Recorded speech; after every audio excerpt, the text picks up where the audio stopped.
Well, good evening, everyone. This is Keith with Positively Osceola, and welcome to another one of our In the Loop episodes. And certainly glad that you are tuning in with us this evening. Beautiful day, actually a little chilly for us Floridian folk, but I believe we will get through it together. We often kind of brag on the guests that we have that join us. They are so busy, and it's always just a huge honor that we are able to get some of these folks in to talk about things. And I tell you, that is the way that you really understand what's going on in and around Osceola County, and get the pulse of what's happening. We all live very busy lives, and plugging into the leadership in the county, plugging into the leadership in the community. There is no better way to stay on top of what's going on. And with social media, it is so easy to hear all the different things that are cast upon us.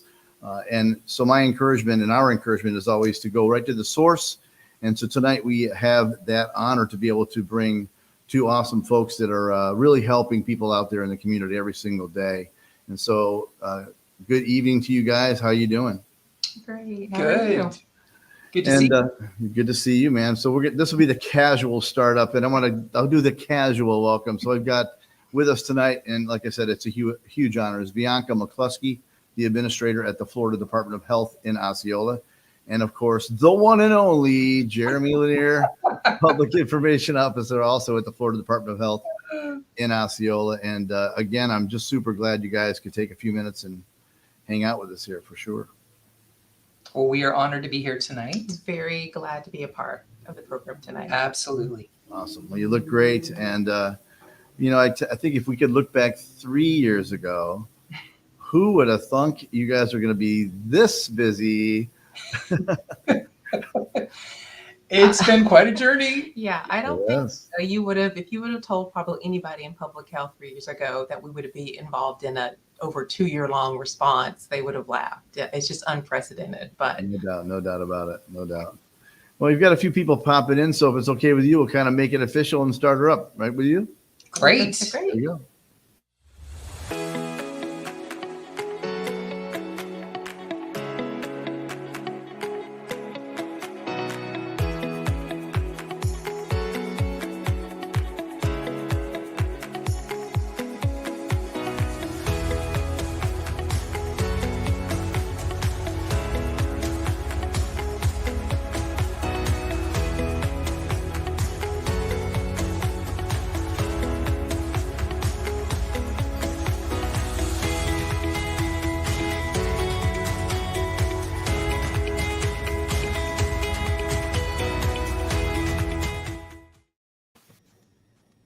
I really meant what I said earlier. There's really no better way to stay, make good decisions for your family and yourself by going right to the source. We are to help. So we're so glad you guys were tonight. So maybe we could start off. The predominant portion is going to be certainly going to ask you to share with the community about the community survey and how that plays into helping assessment. But just kind of give us the current pointing of what individuals and families, where they should go for whether it's testing, vaccination, whatever the information source you guys just share a little bit about that so that represent later. Sure. So we're having a little trouble hearing on your end. Okay. There we go. Nope. But absolutely, we can share a little bit more about testing and vaccinations, where folks can access both of those in our community. So testing is still available at various locations throughout Osceola County, as are vaccinations. And for a complete list of testing and vaccination locations in Osceola County, we encourage everyone to visit the Osceola County government site at osceola.org. Gotcha. There's a refresh list. We keep it updated regularly. Of course, there's also information on the Osceola County Health Department's website at osceola.floridahealth.gov. And we also have updates on who can receive a vaccination and some other interesting information. We are headed in I think a relatively good direction. We are. Our data has been trending downward, which is great. So that's wonderful. We've seen declines in our overall cases. We've seen declines in the percent positivity for our county. So those are all very positive signs. I would encourage anyone who wants to look at the data a little closer. The state does publish a report every week. It's published on Friday. So their site, they can check that out to get more information. That's great. And like I said, this is, there's so much, we're hit with lots of information on the old social media. Yes. It's a double-edged sword, right? Great way to be able to have citizen publishing and involvement, and that's a great thing for sure. But then there are times when you simply have to say, okay, we're going to go to the folks that are deeply involved, and that would be you in our county. I tell you, not just referencing how busy you guys are, but how impacting you have been in this county. So seriously and sincerely, we thank you for all that you guys are doing. Your team is awesome. So thank you very much. Thank you very much, Keith. I did want to mention something before we shifted to another topic, but we worked with our friends over at the Osceola County Office of Emergency Management, and they also keep a infographic with all the current testing sites in our community updated. We share that on our social media platforms, so folks who are interested can follow us on the Nextdoor account, Osceola County Government's account. Excellent. Yep, those guys are great. They're awesome. Yeah, great partners. So if you would, let's go ahead and shift to the main core of why we're here this evening, and that is to talk about the community survey. And so I'll turn it over to you guys, please. Sure. So the community survey is a part of a larger project with health departments, hospital partners, federally qualified health centers. We come together every 3 years to do a community health needs assessment. And a part of that is very important for us to get feedback from the community members. We do that through focus groups, but we also engage the community by asking everyone to complete the community survey. And so that has been launched. It's open and it closes February the 4th, but it allows people to weigh in on the needs and things that they feel are important for us to address in our community. And so that's why we kind of come together and ask everybody to complete that survey and give their feedback. And it allows them to weigh in on things like access to care and healthcare needs for adults and children. It really gives them the opportunity to say what they feel matters most in their community and help to improve it.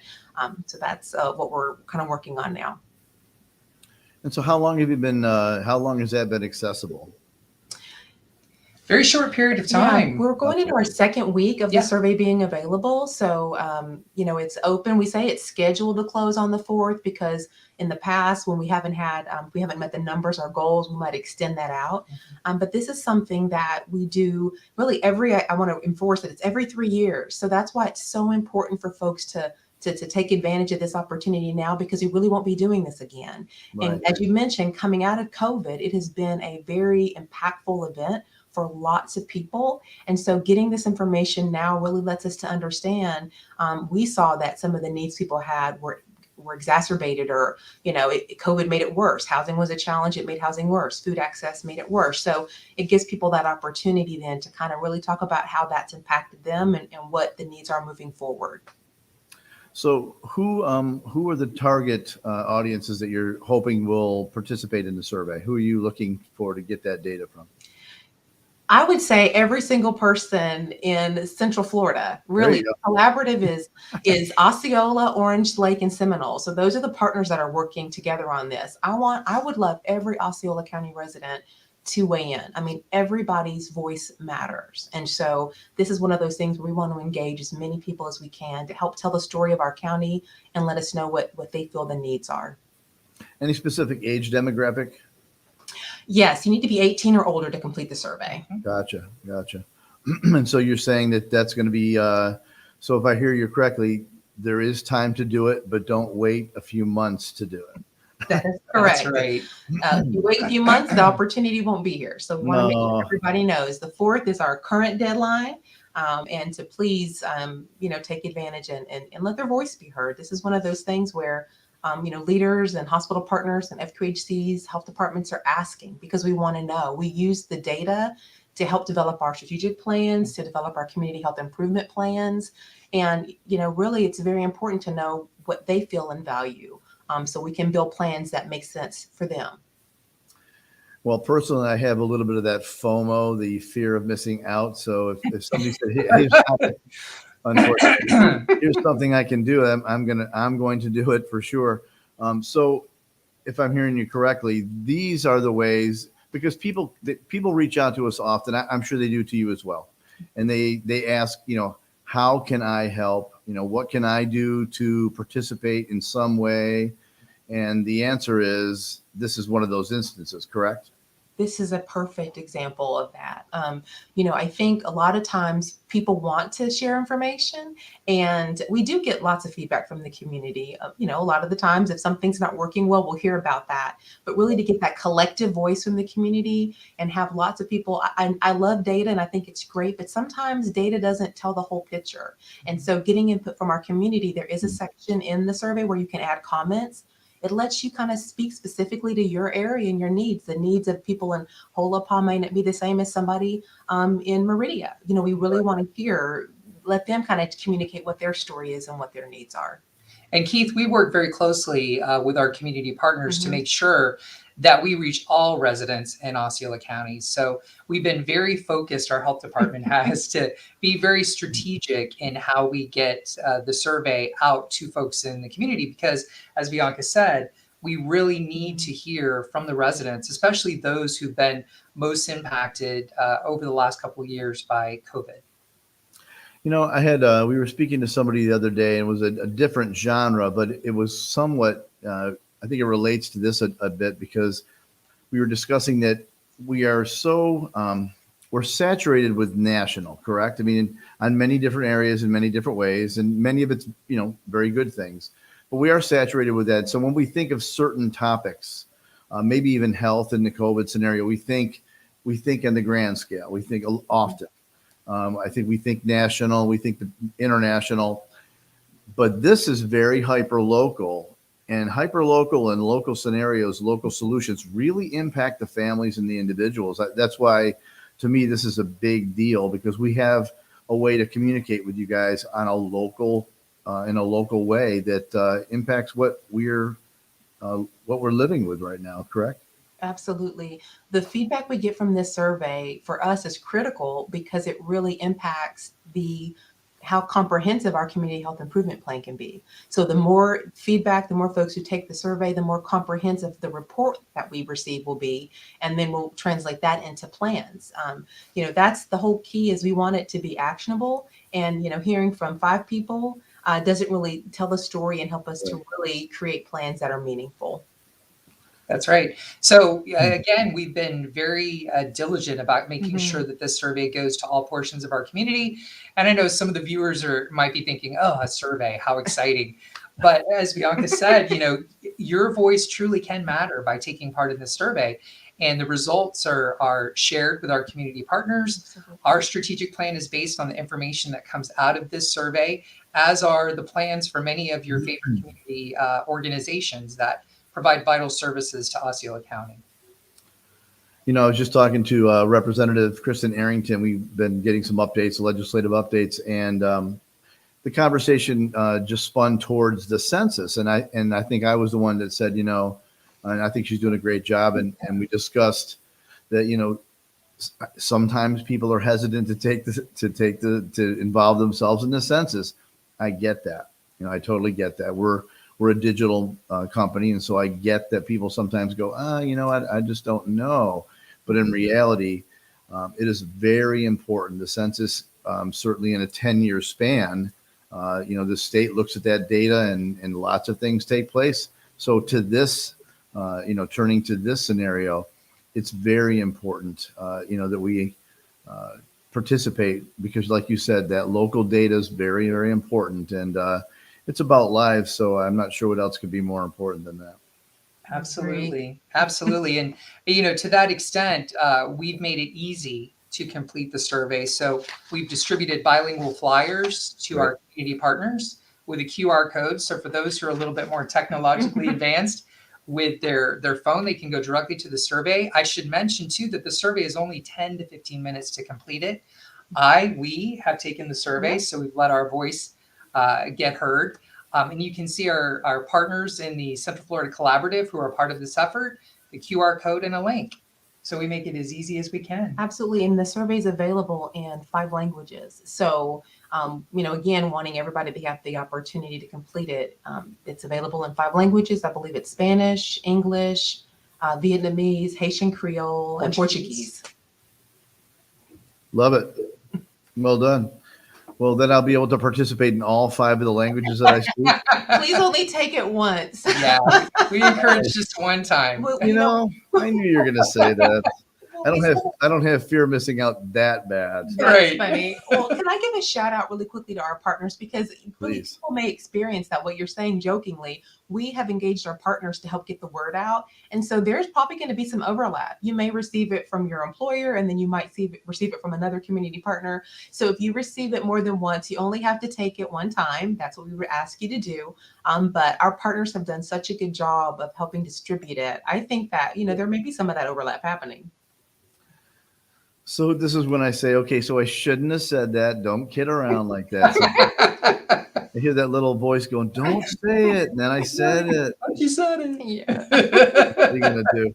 Hey, let me ask you this, why I've got you guys. So what encouragements are you giving to the community now in the way of social distancing? And, are we still doing just the hardcore stuff we were doing from the beginning?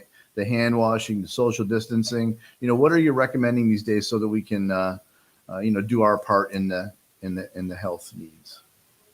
Sure. So, Keith, a lot of what we do is lean into the CDC's guidelines. That's what we followed throughout the pandemic. And so right now the CDC looks at things based on people being vaccinated and boosted versus not being vaccinated and boosted. And so I would just encourage everybody to go to the CDC's website, because the guidance is varied now. CDC.gov, take a look at their information there, because it will provide guidance on what you specifically need to do for your situation, whether you're vaccinated or not vaccinated. We've been coming out of a surge here. And so for me personally, I've done my best to practice those things that I know keep me safe. So I do still wear a mask when I'm in crowded settings, in unfamiliar spaces, but with being vaccinated and boosted, I think people do have a little bit more freedom than we've had in the past. And so I would encourage people just to talk to the healthcare provider. Every situation is different. People that are immunocompromised, their recommendations from their providers could be different. So lean into your healthcare providers and always seek trusted sources. The CDC.gov is our kind of leading agency on those recommendations. Well said. I know that as a business here, we respect everybody in our staff, and personally, I'm certainly vaccinated and boosted. We're in the public a lot, and so that wasn't an issue for me. I thought that was a wise move for sure, and glad I did it. And I still wear my mask, and I'm glad to do that. Because the way of that is I go back to the beginning of this, which is sometimes I might feel like I'm okay, but I want to make sure that I give that respect to other folks. I don't know what their situation in their health is, so I'm trying to do what I can do on that, and that I can control, right? So that's what Absolutely. I try to do. That's what I can do. Absolutely. Anything else you guys want to share before we kind of call it? Well, Go ahead, Lanier. we encourage Well, everyone to, if they're interested in finding out more of the programs and services that our health departments offer, which we've continued to offer throughout the pandemic, we encourage you to visit our website at osceola.floridahealth.gov. On that site, we have a virtual brochure where you can peruse through what services we offer here at the health department. And they are many and varied, not limited to WIC and our HIV program, our STD program, Healthy Start, immunizations. I could go on. Family planning. But we really do a lot in our community. And I think this response that we've been able to provide during the COVID-19 pandemic, which unfortunately continues now, has allowed people to see what a difference public health makes in the community. And so we're really encouraging everyone to now use their voice, support us, and take the survey. Well, that's well said. Oh, I forgot to come back. There I am. Bam. It's all about production. Well, I think you make a great point. I think the way we've certainly been dealing with this, for the most part, a single topic in the public setting right now. I think that sometimes we forget of all the things that you guys do over at Florida Department of Health in Osceola. And we surely appreciate everything you do every single day you do it. So thank you so much for being on. I know you're both super busy. Thank you, Keith, for having us. Absolutely. Thank you for the time. My honor to have you guys. Again, this is Keith with Positively Osceola. If I could get all the things pushed I need to push right now. Let's see here. Where am I? There he is. We really do want to thank you. So again, Keith with Positively Osceola, along with Vianca McCluskey, the administrator at the Florida Department of Health in Osceola, and Jeremy Lanier, Public Information Officer, also at the Florida Department of Health in Osceola. Together, we're making a positive difference in and around Osceola County.